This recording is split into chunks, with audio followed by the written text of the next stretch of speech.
They say a man will change when he finds the one, but is that really true?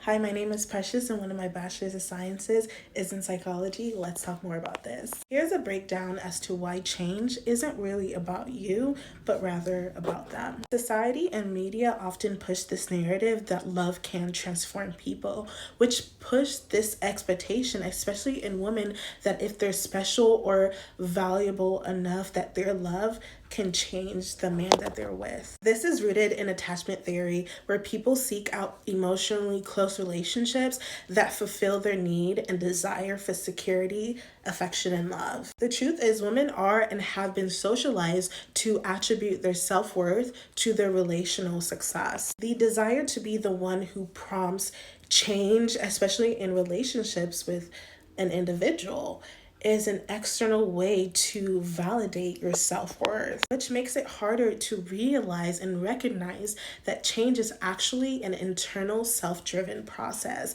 It has nothing to do with you. In the brain, lasting behavioral change is tied to our dopaminergic reward system. This is a network that includes brain regions like the ventral tegmental area and the nucleus accumbens. These areas in your brain release dopamine, which is a neurotransmitter often associated with pleasure and motivation. But crucially, dopamine plays a key role in reinforcing your behavior and creating new habits. Here's the key.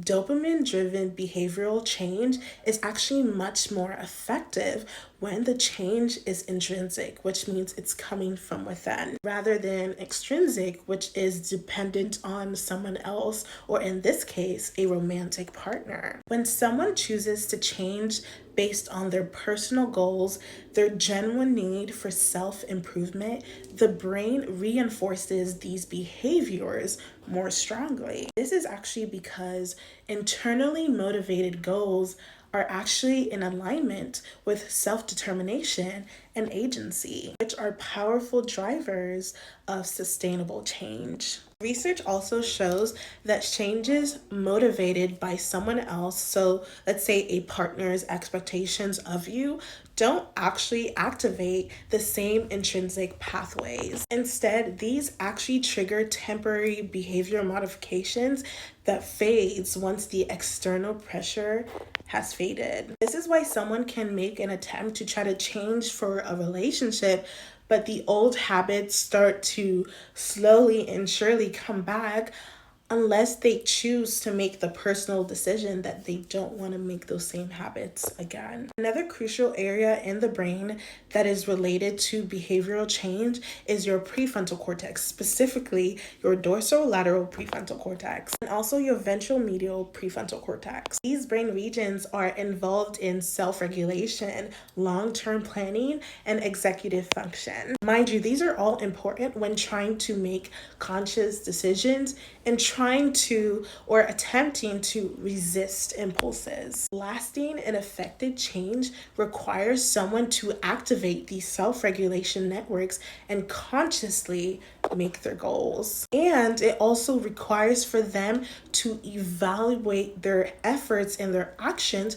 on a consistent basis. Okay, to summarize all of this, while the external influence of a relationship may initially spark your desire to change, real change happens when your brain's reward system and self-regulation systems are in alignment with your internal motivation. This is why someone can promise to change for the one, but unless they make the conscious decision that this is what they want, the change will not be lasting. I hope that helps. Follow me for more.